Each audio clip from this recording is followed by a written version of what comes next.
שלום, שמי אופיר ואני אדגים בפניכם את האפליקציה שאני מפתח בימים אלו. האפליקציה היא בעצם משחק, היא נקראת Guess the Colors.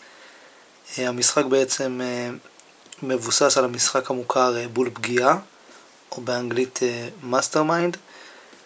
בסרטון הבא אני אראה לכם בעצם איך האפליקציה עובדת, כמה מהפיצ'רים, התכונות בעצם של האפליקציה, המשחק עצמו, וכמובן אחד המאפיינים החשובים של האפליקציה שזה בעצם אפשרות משחק מול המחשב. אז אוקיי, ניכנס לאפליקציה. כמו שרואים מופיע Hello אופיר, זה זוכר אותי בעצם מהחיבור הקודם שלי. לצורך העניין אני אראה את המסך הראשוני שאמור להתקבל. הוא שואל אותי אם אני רוצה להתנתק, זה לא yes. אז ככה, זה המסך הראשון שאמורים לראות ברגע שמתקינים את האפליקציה. כמובן שהגרפיקה עצמה תשתנה ותשתפר עם הזמן. כרגע נעבוד עם זה בגרסה הראשונית. אז ככה, בניים נכניס את השם שלי, סיסמה והשם עשיתי אותו דבר רק לצורך הניסוי. עכשיו, כמו שרואים עכשיו, אם אני אעשה register, הוא ייתן לי הודעת שגיאה, בעצם הערה יותר נכון, שאי אפשר להירשם בגלל שהמשתמש הזה כבר תפוס, כבר רשום. אז מה שצריך לעשות זה לעשות לוגין, כמובן שמשתמש חדש יעשה register. אז אוקיי, אז פה לפנינו רואים בעצם את כל האפשרויות כרגע של האפליקציה, שזה אומר מצב משחק של שחקן יחיד, מצב משחק מרובה משתתפים, שזה בעצם שני שחקנים, לוח התוצאות והתנתקות וכמובן יציאה. ניכנס קודם כל למצב משחק הראשון, שזה אומר משחק לשחקן יחיד. נכנסים אליו, יש בפנינו שני סוגי משחק שבעצם נגזרים ממשחק ליחיד. הראשון זה Computer Challenge You, בעצם המחשב הוא מאתגר אותך, והשני זה Friend Challenge You. נתחיל קודם כל עם ה-Computer Challenge You. אוקיי, אני לא יודע אם אפשר לראות, אבל בעצם אנחנו מקבלים בעצם תקציר על אופן המשחק. אני אריץ את זה. אז ככה, הגענו למסך של הרמת קושי. כמו שרואים, בכל פעם שאני לוחץ על רמת קושי אחרת, משתנה מספר הצבעים האפשרי, מספר הניסיונות האפשרי, ובעתיד גם יהיו עוד אפשרויות אחרות. השורה האחרונה בעצם מסמלת, מראה לנו שבעצם יכולים להיות כפילויות, זאת אומרת צבעים יכולים לחזור על עצמם. אוקיי, בואו נבחר ברמה מדיום, זאת אומרת שיש לנו 10 צבעים קיימים, ומספר ניסיונות הוא 6, זאת אומרת שהמחשב ייצר לנו רצף סודי שמתוך 10 צבעים אפשריים. הניסיונות שלנו לנחש את הרצף הסודי הוא 6, ויכולים להיות כפילויות. נעשה סטארט. אוקיי, עוד הסבר שמסביר לנו מה לעשות בעצם, אני אסביר את זה תוך כדי הסרטון. פה רואים את השם המשתמש, הניקוד, וכמו שרואים יש בפנינו את הלוח. עכשיו, החץ בעצם מצביע ומראה לנו על איזה שורה אנחנו צריכים לעבוד. אז אוקיי, נתחיל עם הניחוש הפשוט הבא. לוחצים על הבלוקים והצבעים משתנים. לצורך העניין, כל עוד השורה עצמה לא התמלאה, אין לנו אפשרות ללחוץ על כפתור הסאבמיט. מכיוון שמילאתי את כל השורה, אז אפשר ללחוץ על כפתור הסאבמיט. בואו ניתן לו את הניחוש הזה. מה שזה אומר, קיבלנו בעצם חץ צבעי. זאת אומרת שהצבע עצמו קיים ברצף הסודי, אבל הוא אינו ממוקם במקום שלו. זאת אומרת, הירוק הזה יכול להיות או פה, או פה, או פה. פה זה לא המקום שלו. אז אני אגיד שזה פה.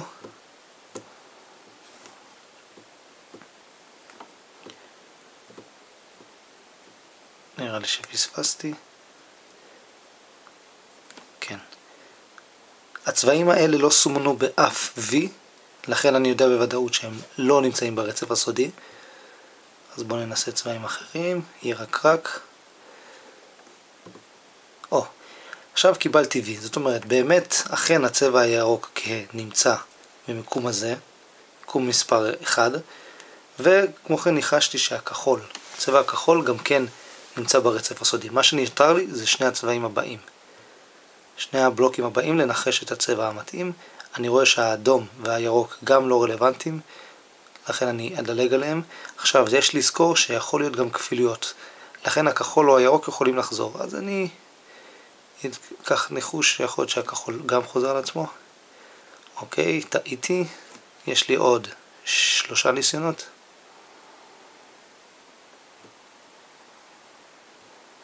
אני אנסה צבעים אחרים. פספסתי את הצהוב, לא, צהוב כבר היה. סגול כהה.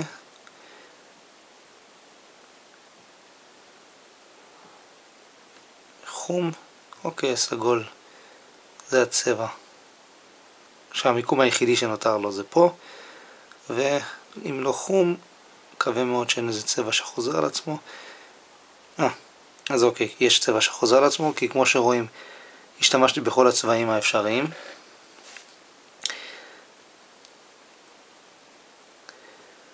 אוקיי, בואו ננחש, כנראה זה או ירוק כהה או הסגול, בואו ננסה את הסגול. לא, אז זה הירוק הכהה שנותר. כן, ורואים שצדקתי בשורה האחרונה בדיוק. כמובן שאם הייתי צודק, הייתי עונה נכונה על הרצף הסודי כבר לפני, אז הסקור, תוצאה שלי הייתה בעצם יותר גבוהה.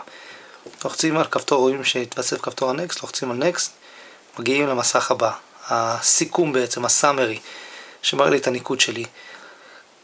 כרגע, במידה והניקוד הזה היה גבוה ביותר, היה מופיע גם הודעה שמודיעה לי על כך שזה הציון התוצאה הכי גבוהה שלי כרגע. יש אפשרות לשחק שוב או לחזור לתפריט. נחזור לתפריט, נראה את האופציה השנייה במשחק לשחקן יחיד, Friend Challenge You. אוקיי, שוב הסבר, אני אראה. פה בעצם, במצב הזה, בגלל שאנחנו משחקים למשחק לשחקן יחיד, במקום שהמחשב ייצר את הרצף הסודי, אנו ניתן את המכשיר שלנו לחבר, או בן אדם כלשהו שאנחנו נרצה שייצר את הרצף הסודי במקום המחשב. נגיד, אני אותו בחור שמייצר את הרצף הסודי, נעשה את הרצף הבא. סיימנו, לוחצים אוקיי. אפשר כמובן גם לעשות כל רצף שרוצים, תמיד אפשר לחזור אחורה,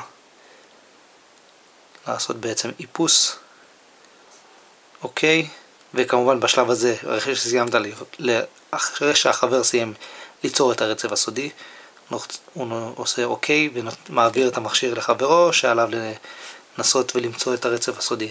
המשחק פה שוב אותו דבר, עם סימונים של V וחצי V המראים במידה וצדקנו או לא צדקנו. אוקיי, אז המצב משחק הבא הוא מצב משחק לשני שחקנים.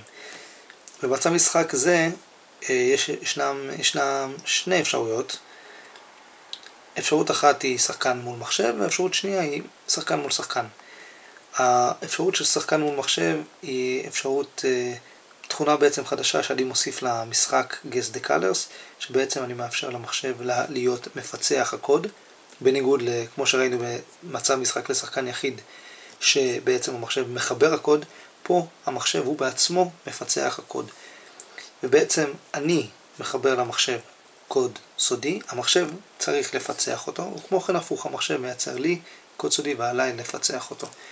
בואו נראה זאת. האופציה השנייה, כמו שאמרתי, שחקן מול שחקן, כרגע היא במצב של בנייה, work in progress. בעתיד אני אאפשר כמובן לשחק שני שחקנים מרוחקים שיתקשרו מול שרת ויוכלו לשחק אחד נגד השני. בואו ניכנס למצב משחק של מחשב מול שחקן. הסבר קצר שאני אסביר אותו. כרגע אני מחבר בעצם את הקוד הסודי שעל המחשב לפצח. נעשה סתם רצף כלשהו. ובו זמנית המחשב מייצר רצף סודי שעליי לפצח.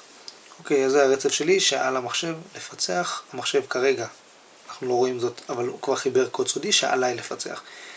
נקיש, לחץ על מקש אוקיי.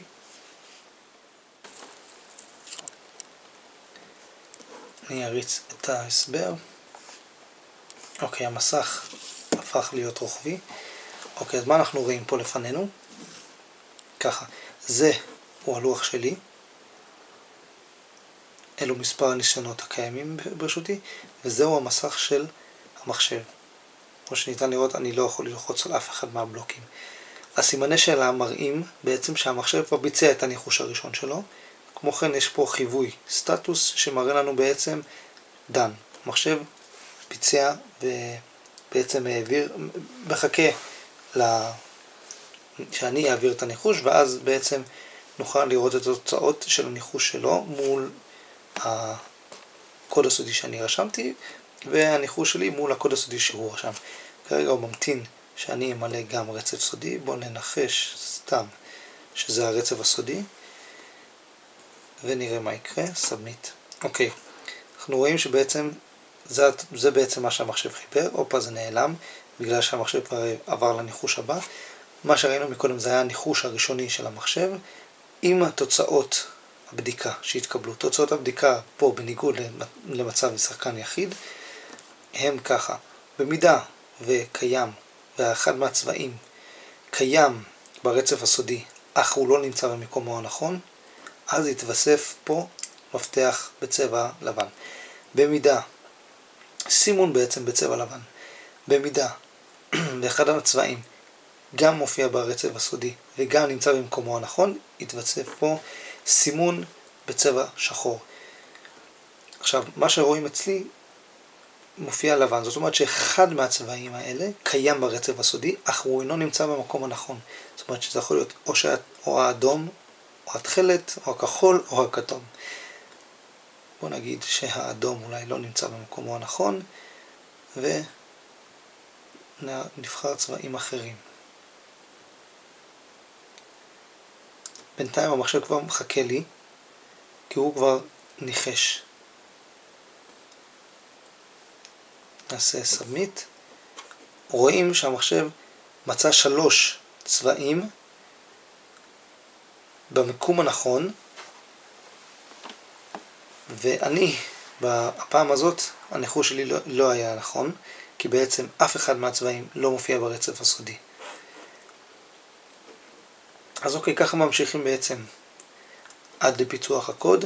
המחשב ינסה גם הוא, בואו רק נראה זאת, לא נתעמק יותר מדי בניחוש, ניקח צבעים אחרים.